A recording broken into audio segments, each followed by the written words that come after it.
Previously on Asagao Academy. Actually, we're having Stomping Sisters tournament in 2 days if you want to come. Really? Sure. Mai grabbed my hand and dragged me through the halls. Mai, I don't know about this. What if someone sees us?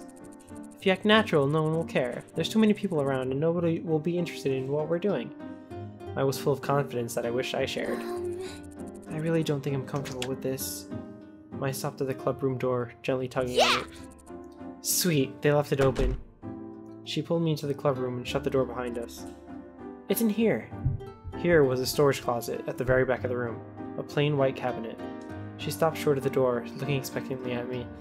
I tugged at the knob, expecting it to be locked like all storage closets were. The knob didn't move, confirming my suspicion.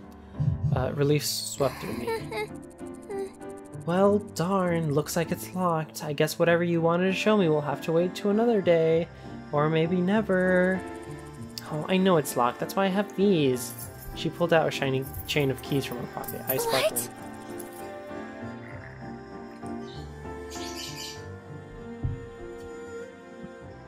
Shizuka's keys? Who gave you those? Oh, God, go away. Shizuka's keys? Who gave you those? No one. I'm borrowing them for a little bit. No harm done. She fiddled with the door handle, going through key after key. I'm seriously uncomfortable with this. Someone is bound to find out. They always do. Finally, there was a small click and the lock relented. Don't worry, Hana. I'll protect you. Mai opened the closet and a light shone down directly onto its contents. Yay! There they are. To my utter bewilderment, there sat luminescent golden boots resting on a velvet pillow, encased in a glass box. What are these? I stepped closer to the case and was about to put my hand on the glass, but stopped inches before, wrought with guilt. We shouldn't be in here. These, Hana, are the boots. V-Boots. It's a symbol of Normal Boots Club. This is their club room, after all. I'm telling you, these guys don't mess around. It's made of gold? Real gold? It must have cost a fortune. I'd say they're solid gold, only worth 100,000 yen or so, but to really make sure, Mai's fingers wiggled in front of her face. Before I could stop her, she opened the glass case and lifted the boots from the velvet pillow they rested on. Mai, please be careful. I grabbed the boots from underneath, just in case she dropped them. Good thing though, because they were heavy. The gold was cool and hard to the touch. These boots were definitely not wearable, and anything but normal. Mai bounced them up and down, weighing them with her hands. Her arms flexed as she did so, and I suddenly realized why her pats on the back hurt so much. Volleyball made her strong. Bingo! Yeah, definitely solid gold. Mimi lied to me. She said they were gold-plated. I didn't believe her, so I had to check. So you dragged me along instead of her? This display of wealth made my stomach turn. Where they saw a symbol, I saw months of food for my father and I. 100,000 yens just lying in a closet protected by a single poorly guarded key. Might not be a big deal to the students with rich parents, the majority of the academy, but it was more than disturbing to me. Yes, you. I wanted you to experience this with me.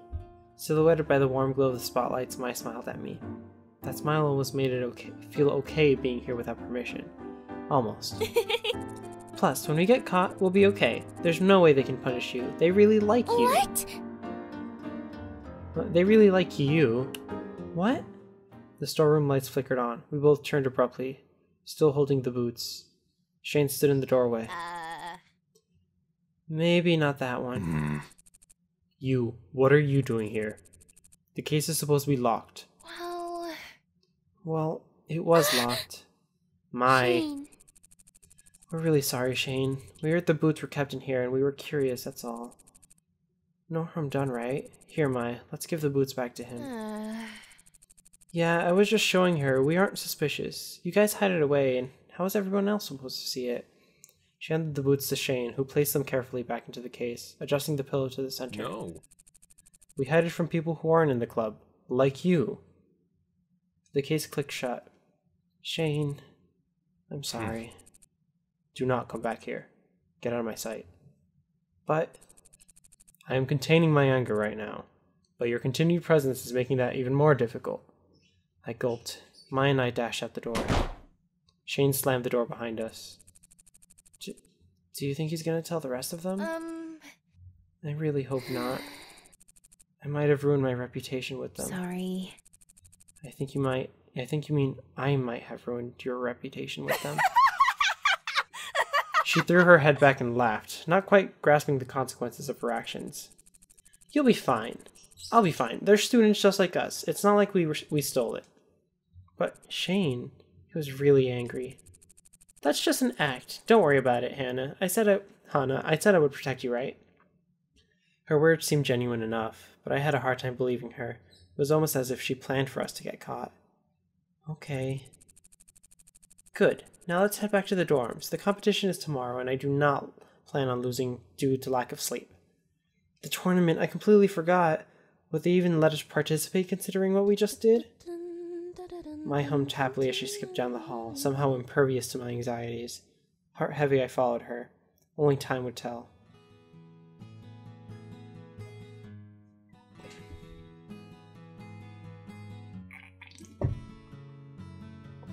Saturday dawned bright and harsh. The cloudy light outside mirrored my gloomy mood, and I quickly dressed and woke up Mai. Mai, it's time to get up. Oh, why? It's video game competition, remember? We're playing Stupendous Stomping Sisters today. Mai shot straight up out of her bed. Oh my god, Jared, I can hang out with Jared today. She catapulted from the top of her bunk bed and sprinted out into the hallway. I heard crashes and Oh. That. The sun slowly rose through the window. Everything would be fine, right? Soon Mai returned, fully dressed and raring to go. Hannah. Come on, Hannah, let's go. She grabbed my hand and dragged me out of the campus commons. Her incessant tugging hurt, but I followed her silently. Even more strangely, she wasn't talking either. Our nerves have gotten the better of both of us. We wandered the halls to the boys' dorm, making our way to 402. Dormitory itself smelled awful, like stale Dorito chips. Wonder how I never noticed it, and I realized this was the first time I came on a weekend. Rather than wandering campus all day for classes and clubs, most people were sleeping in or hanging out in their rooms. Mai slowed down as we climbed the stairs, staring at the floor. The closer we got, the slower we progressed. We opened up the 4th floor door and crossed the hall. Finally, we stood in front of PBG and John's door. You should knock. What? Me? You're the one who should knock. You got here first. Yeah, but you're their friend. Well, you know them better. But you've got pink hair. Is there a problem, ladies? We both froze. Is there a problem, ladies? We both froze. Scents of ham wafted through the air. Oh, Jared. Good morning. Hello, ladies. Is there something wrong with the door? Oh no, we just... We didn't want to wake them up, in case they were still sleeping. Jared let out a low-throated laugh. I don't think they'd mind having you wake them up. Mai's eyes almost rolled into the back of her head. Here, allow me. He leaned between us and tapped on the door. He was surprisingly tall. And being some 10 inches shorter than him, he towered over me. He looked down at me and winked. The door flew open. Hey. Hey guys, glad you can make it. We'll be a bit squished in here, but it's better than nothing. What, we couldn't get the classroom this year? I jumped. Shane stood behind me, expressionless. I didn't even see him come. Yeah, turns out Hidden Block decided to book it for the same day. Wonder what for? John snored somewhere in the back room. I'm not sure your room is better than nothing. Oh, Shane with the zingers. That wasn't a zinger. You're just gonna stand outside, or are you coming in? We stepped through the threshold, fully and completely entering PBG and John's room. Boy territory. We were out of our element. Mai had never been in the room before, and she glanced at the walls, shelves, and desks like a manic squirrel. Her eyes gleamed, and I had this sneaking suspicion she was going to make note of what she saw for her own nefarious purposes. Though what they were, I had no idea. Rather, I didn't want to know. What's up? Go on, take a seat anywhere. I looked to my left and saw boxers lying on a desk chair, blood shot in my face. Were they used? PBG followed my gaze and turned red. Let me clean up a bit. Pigsty. Do they have pigsties in England? Everything in America is derivative of England. But we're in Japan. Shane looked at me blankly. Man, we're so lucky to have the Wii U has 8-player Stomp. I'm excited to crush you, Shane. Sucks. That voice clip is great. I don't think that's going to happen. Hey. Hello! And guess who's here? Gerard Hey. entered without Oh, whoa. Gerard entered without knocking, a bright smile on his face. Hold on. What? Aw, man, Shane got here before me? Did you fail to see me leave? Yeah, whatever. I was hoping you were in the bathroom or something. We brought extra controllers. Does nobody knock around here? No, why would we? To be polite? Pfft, girls and their ridiculous social constructs. What? An intricate knock clattered through the entryway, and I pointed towards the door in defiance. See? Someone knocks. Hello, I brought bagels. Figured we didn't want to repeat of last year. My stomach grumbled and she turned red. That's what I thought. Ah, that's my husband. What? You're perfect. You're the best partner anyone could ask for. You are truly the best of us. Can't you just ask for one normally? Brought enough for everyone. Jared leaned his head against Satch's shoulders, then turned to whisper into his ear. I knew I could trust you. Okay, then. Everybody pick a place to sit. We'll hand out our bagels and then we'll get started. I scuttled to the side of the room against PPG's bed next to mine. We'd been sitting with them at lunch, but it wasn't until now that I realized how crazy having all the Norwood's guys in one room could be. 9 adolescent men in one room. Not to mention all friends, all part of the same club. Their personalities mingled in different ways. I almost couldn't focus over the myriad of inside jokes, shouting voices, and flailing limbs. That is until the character selection screen came on. In the blink of an eye, the controllers were gone. PPG glanced over me, noticing that I didn't have one, and offered me his. No, really, I'm not good at these kinds of games. There's no way you're worse than me, or Jimmy for that matter. Ooh, Jimmy. Seeing as he didn't want to take a no for an answer, I grabbed the controller and selected my character. Turby. He was cute and bouncy. Even though he didn't seem super powerful, he looked like an easy enough character for a beginner to grasp. Although there was something in the eyes and beak that seemed a little. Yeah. Is everyone ready? I swallowed hard. The controller already slippery from my sweat. I never played Stomp before, though I'd watched others do so. I looked at the buttons on the controller, trying to guess at what button did what. One of the top buttons probably jumped. Obviously the analog stick moved the character. They selected a stage, something with cute little houses and smallish animals bopping around in the background. And the countdown began. There were buttons on the back that clicked when you hit them, and I didn't know what they did. 3. Oh, there was a weird blue button on the top right, but not on the left. 2. And another analog stick? What was that for? For the camera? How could we all control the camera at once? 1. Oh no. Go! Die, Shane, die! What the hell? Attack everyone, not just me. But you're my mortal enemy!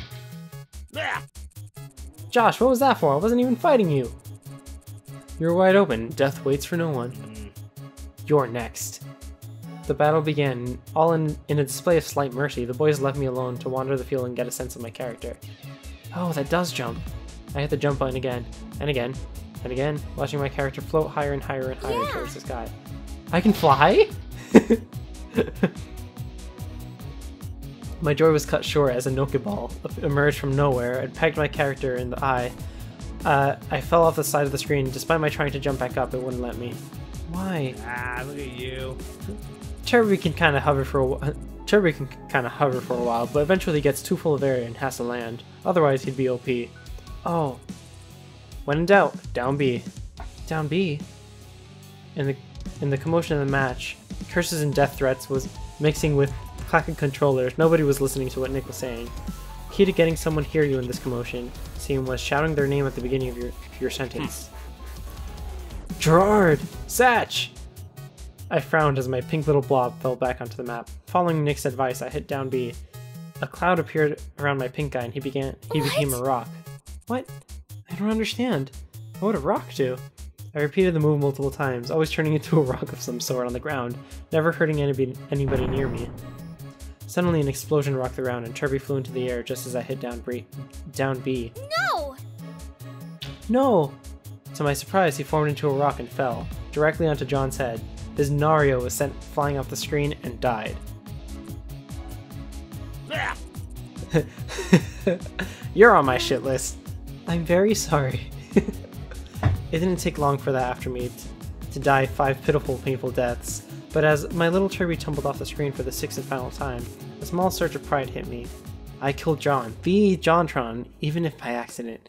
I handed my controller to Mai and sat back, completely satisfied. If it weren't for the fact that it was Mai's turn, I'd jump back in, eager to find out other strategies for murdering my friends and potentially stirring up a hit list a mile long. So this was the joy of games. After playing a few rounds, the official tournament started. People played one-on-one matches against each other, slowly thinning out the competition over time. Mai went before me and was rather unfairly paired against Jared. Every blow he doled out to her was, in her mind, some sort of actual physical contact. At least, judging by the way she shivered when she was hit, it was. Unsurprisingly, she died almost immediately. I was the last person, set up to go against PBG. The others chuckled as we were passing controllers. Don't worry, Hana. PBG's the easiest of all of us. You're bound to beat him. Aw, come on, guys. Don't worry, Hana. I'll go easy on you. I nodded as PBG picked the most level playing field, a small platform floating out in space. The match started. PBG graciously held his player still. Go ahead and test your moves. You're a great friend. Ah, that's real nice of you, PBG. Yeah, real nice. I tested my moves, and while doing so, my hand brushed against the yellow stick. Cherry did a menacing low kick and my eyebrows raised. That looked powerful. Ready to go? Yeah! I think so. PBG charged at me across the screen, and when he came close enough for me, I pushed the yellow stick in his direction. He flew across the screen, my mouth fell open. PBG grit his teeth. I see how it is. No more Mr. Nice Guy then. I partially doubted that PBG had a non-nice bone in his body, but the match had begun. It was a long battle, and a surprisingly long battle. We seemed to be evenly matched, right up until the very end when I smashed him off the screen with Kirby's hammer. I set the controller down quietly, not particularly happy about having crushed PBG in my second ever match of Stomp. PBG nodded solemnly. I guess I lost then. Whoa! Damn, Hannah, that was some natural born talent right there. I don't really think so. Anyway, the next match is Shane versus Paul.